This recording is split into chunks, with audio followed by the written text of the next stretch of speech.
సభా సమయం చాలా తక్కువ ఉన్నందు మూలాన వివిధ కారణాల చేత కొద్ది రోజులే నడపడానికి నిర్ణయించి ఆ నిర్ణయించిన సమయంలో తగిన సమయం అందరికీ రాకపోవటం మూలాన ఈవెన్ డిమాండ్స్ పైన కూడా పూర్తిగా అటు మంత్రులు సమాధానం చెప్పడానికి కానీ లేక మేము పూర్తిగా వివరాలన్నింటినీ అడిగి తెలుసుకోవటానికి కానీ ఇరుపక్కల కూడా ఇబ్బందికరమైంది.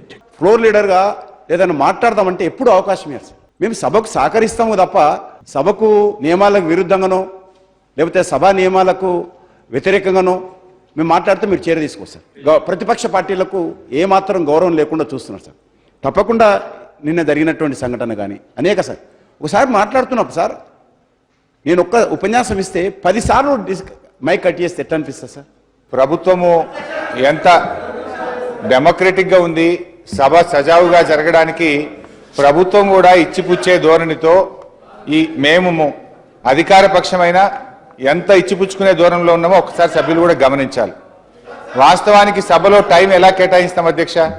సభ్యుల యొక్క సంఖ్య ఆధారంగా ఆయా పార్టీలకు సమయాన్ని మనం కేటాయిస్తాం అధ్యక్ష. నిన్న గౌరవ ఉపసభాపతి గారు ఎంత పాజిటివ్గా ఉన్నారో అనడానికి ఒక చిన్న ఉదాహరణ చెప్తా అధ్యక్ష. నిన్న మొత్తంగా జరిగిన పద్దుల మీద జరిగిన డిస్కషన్లో టీఆర్ఎస్ పార్టీ తరఫున 25 నిమిషాలు మాట్లాడినాం అధ్యక్ష.